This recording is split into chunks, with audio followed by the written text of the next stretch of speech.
congratulations on the film, which I saw a couple of days ago, and it still really stayed with me. How did you get involved in this? How did you get cast in it, really? Right.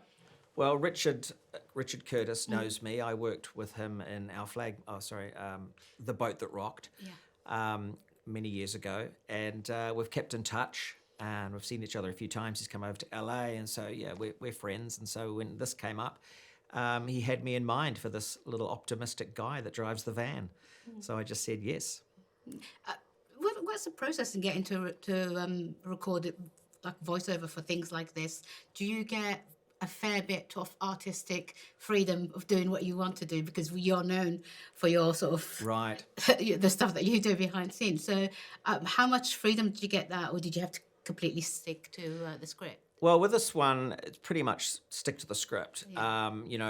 Richard had a real idea of what he wanted this guy to be like, and one of his big things was he just keeps saying, I absolutely love this, or whatever the predicament or whatever the situation that he's in, he's optimistic. So he loves everything, and so that was one of the things that we had to keep pushing. Because there was a lot of calamity in this movie, and he's the one sort of shining light that keeps them going. We've got to get this. I love doing this. We'll be fine. So they can get back to the kids. So it was all there, and I find that with Richard's work, because he's such a great writer, that I don't even need to go off the page with him. Did you feel like he'd put some things there specifically for you, knowing the kind of stuff you'd done in the past? I think so, yeah. I'm not sure, I can't recall exactly what, but there's definitely pieces in there that are very Rhys Darby-like. Yeah.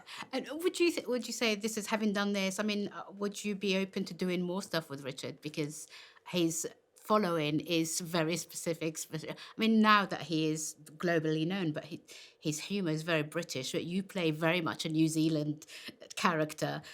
Would you be open to working more with him? Of course, yes, in a heartbeat. Yeah, I love his work, and I love Richard, yeah, for sure. Yeah. And the choice of keeping him as a Kiwi, was that done specifically? Did you want to do it, or was it written in the script? No, I think he just had me in mind, and he was born in New Zealand, so there's a connection between the two of us. So I think, it was just, it adds diversity to an already diverse cast, and I think it just made sense. Yeah, so this film's been knocking around for a few years now, and it's basically only just coming out now, and it's opening at the London Film Festival. How do you feel about that? I'm very excited. Yeah, I mean, time just seems to disappear these days. So it felt like we just made it yesterday.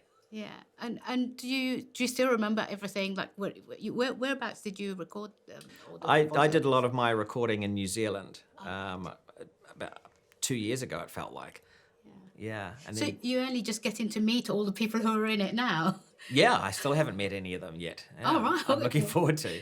Yeah, I'm always very sort of intrigued by that kind of dynamic when you all record separately. Do you still get that connection even if you record separately?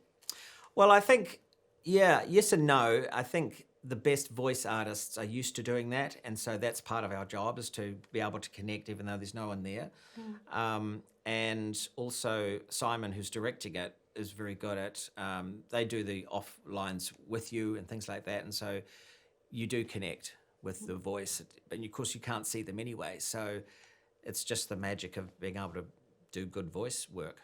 Yeah, I mean, I want to stick mostly to talking about this film, but I can't really go away without asking about Our Flag Means Death, about your experience on working on that, and then that sort of all the stuff that came out of it. How does it feel? Would you be prepared to work on that again as a longer, say, form rather than series?